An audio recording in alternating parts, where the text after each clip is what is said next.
Matapos ang magkabilaang raid sa mga iligal na Pogo Hub, abay biglaang bumaliktad naman itong si Robin Hood Padilla.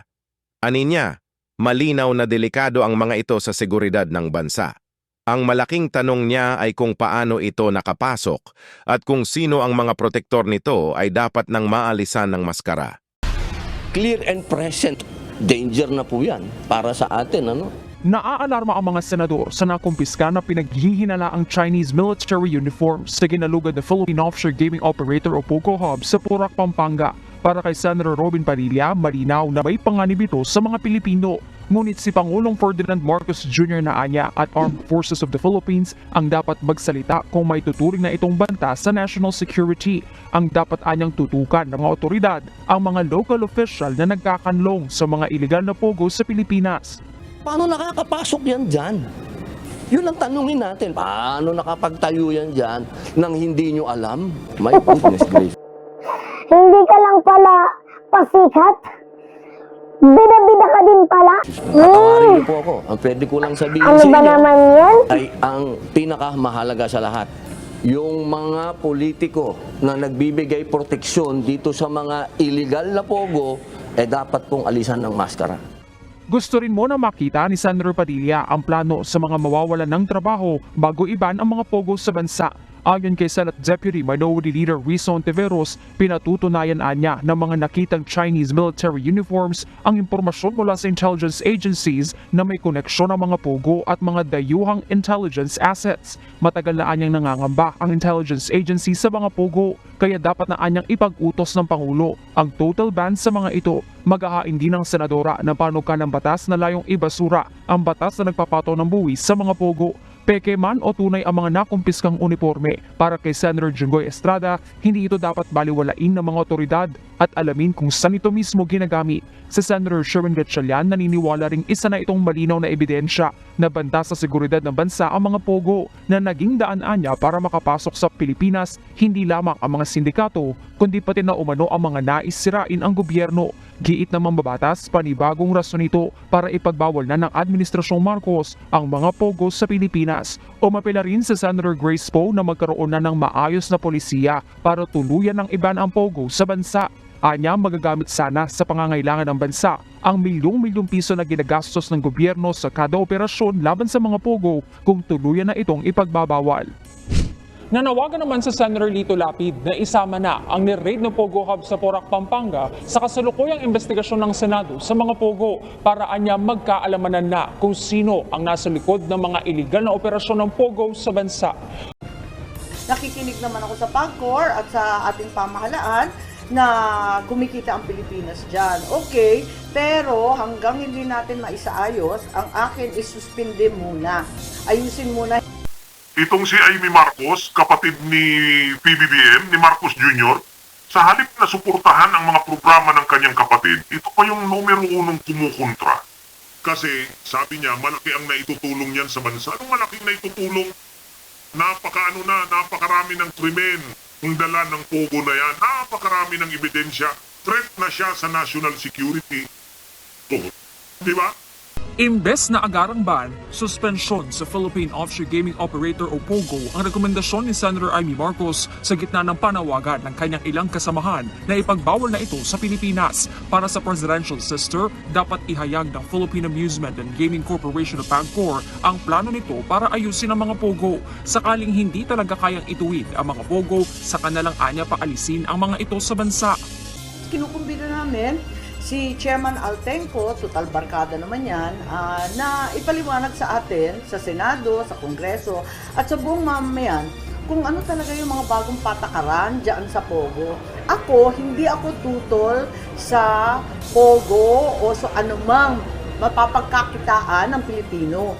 Pero sa kabila nun, hindi naman tama itong mga pangyayari. Pag-aralan natin maigi, alamin natin kung ano yung kailangan baguhin, at kung kakayanin, ituloy.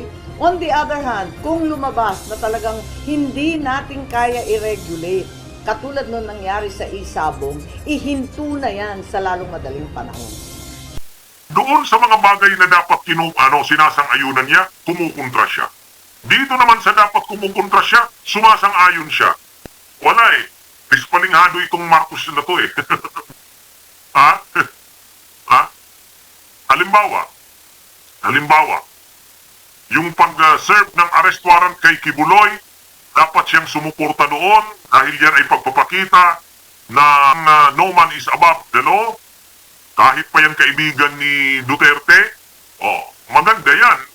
Ibig sabihin, kung may kaso ka, harapin mo. Dapat sinuportahan niya yon. Anong ginawa niya? Kinuntra niya.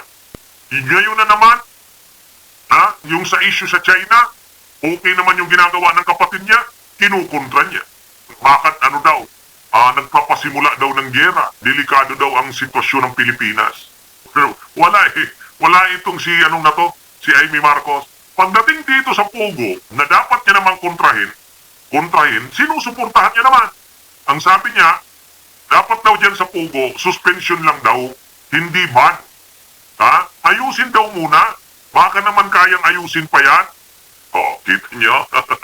Tama ba yung ganyang stand niya? Mali. Doon sa mga bagay na dapat sumuporta siya. Tulad yung pag-issue ng warrant of arrest kay Kibuloy. Tulad yung stand ng kanyang kapatid o ng gobyernong Marcos tungkol sa China. Dapat suportahan niya. Kumukontra siya. Pagdating naman dito sa Pogo na dapat naman kumontra siya, sumusuporta naman siya. Hindi na rin ikinagulat ng senadora ang impormasyong may kinalaman ang mga politiko at umano'y mga sindikato sa mga ahensya ng gobyerno sa operasyon ng mga pogo. Siguradong kasabot din yung lokal, mahirap talaga yan kasi eto nga, baka nagpapaspasan ng lahat at may election next year, katakot-takot na fundraising, hindi naman magandang pakinggan na may pogo politician. Kung ganito kagulo at kung sino-sino na ang pumapasok, nakokorrupt na lahat ng opisyal at lahat ng ahensya ng gobyerno, itigil na muna yan. Itigil muna, isuspend at nasisira ang magandang pangalan ng Pilipinas, nasisira ang katahimikan dito sa atin at nagiging kanlungan tayo ng mga kriminal. Hindi naman tama yun.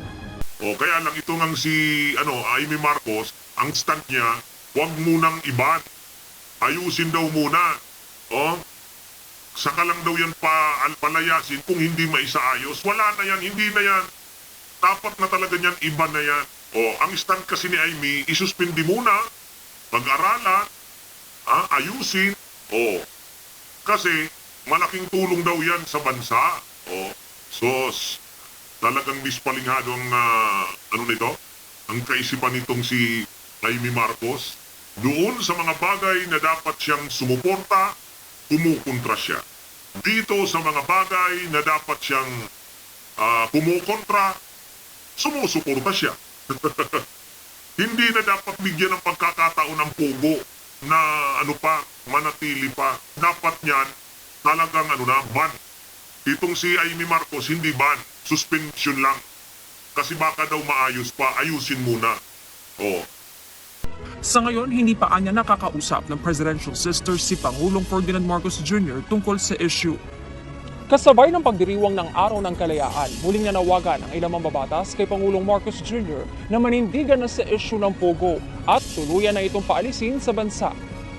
Para kay Senator Joel Villanueva, dapat ipagdiwang ang Araw ng Kalayaan sa pamamagitan ng pagpapalaya sa bansa mula sa sugal at mga kaakibat nitong masamang epekto.